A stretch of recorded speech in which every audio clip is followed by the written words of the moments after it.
जय संतोषी माँ। नमस्कार दोस्तों, आप सभी का हमारे भक्ति एंड फन वीडियोस चैनल में स्वागत है। शुक्रवार का दिन संतोषी माता को समर्पित माना जाता है। शुक्रवार के दिन संतोषी माता का व्रत रखने से घर में मौजूद दरिद्रता जैसे विनाशकारी तत्व का अपने आप खात्मा हो जाता है और संतोषी माँ प्रसन्न होती हैं। तो चलिए भक्तों, आज संतोषी माता की व्रत कथा श्रवण करते हैं। एक वृद्ध महिला रहती थी। उसके 7 बेटे थे।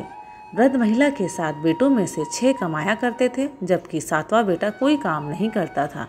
वह वृद्ध महिला अपने 6 बेटों को खुद अच्छे अच्छे पकवान बनाकर खिलाती थी, पर 7वां बेटा जो कोई नहीं कमाई करता था, उसे उन सभी बेटों की थाली का बचा हुआ भोजन परोसती थी। वृद्ध महिला का सबसे छोटा व 7वां बेटा भोली प्रवृत्ति का था।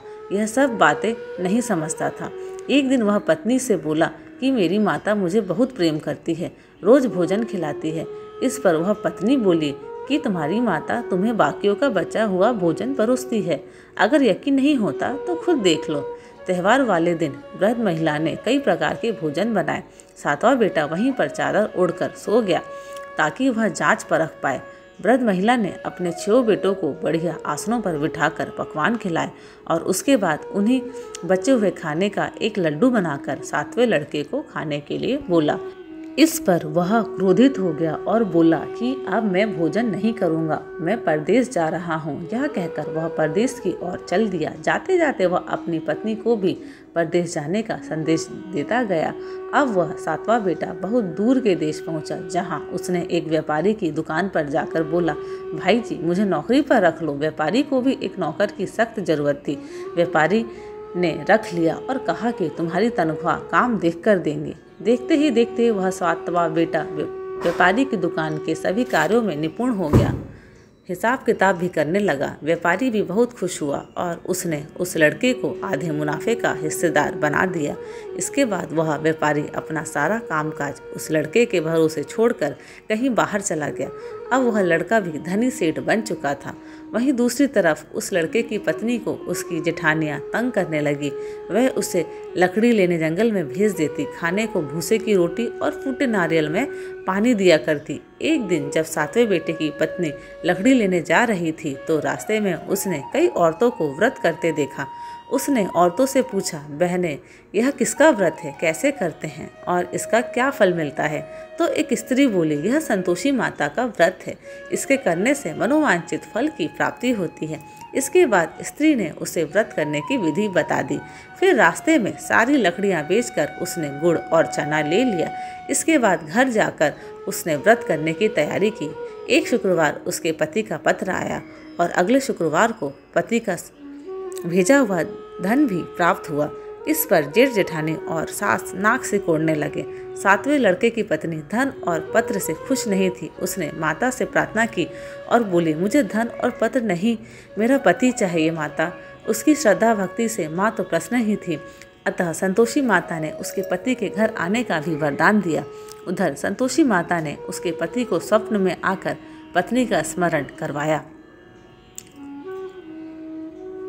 उसने कहा, माँ मैं कैसे जाऊँ, यहाँ लेन देन का कोई हिसाब नहीं है। इस पर माँ ने कहा, प्रातःकाल स्नान कर मेरा नाम लेकर घी का दीपक जलाकर अपनी दुकान पर बैठना।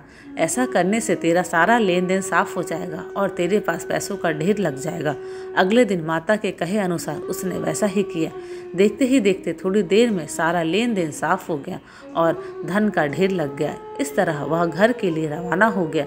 जब वह घर पहुंचा तो पत्नी की खुशी का कोई ठिकाना नहीं था। एक ही दिन में पत्नी की किस्मत बदल गई और वे दोनों ठाट बाट में रहने लगे।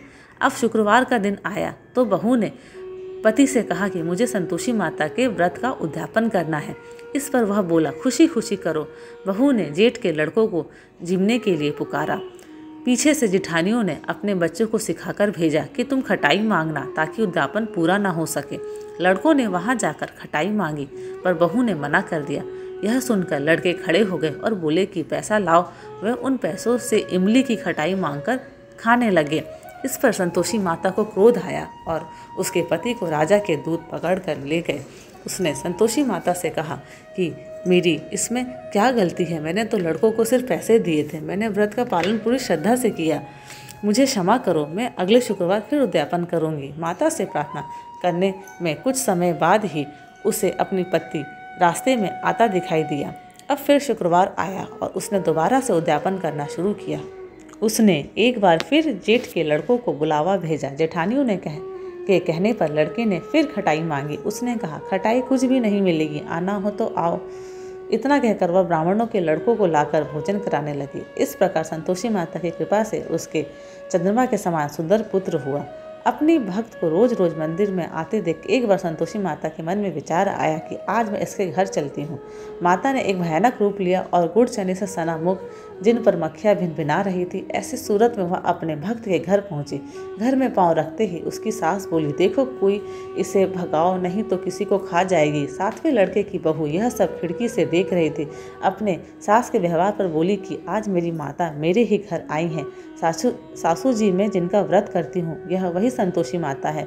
ऐसा कहकर उसने घर की सारी खिड़कियां खोल दी। यह सुनकर सभी ने संतोषी माता के चरण पकड़ लिए और विनती करने लगे कि हे माता, हम मूर्ख हैं, अज्ञानी हैं, पापिनी हैं, तुम्हारा व्रत भंग कर हमने बहुत बड़ा अपराध किया है। हे माता, हमारा अपराध माफ करो। माता ने सभी को क्षमा किया और उस घर पर सदैव संतोषी माता की कृपा बनी रही तथा सबका उद्धार होता रहा। इस प्रकार जो भी जातक शुक्रवार के दिन व्रत का विधि पूर्वक पालन कर संतोषी माता की कथा का पाठ करते हैं और सुनते हैं, उनके सभी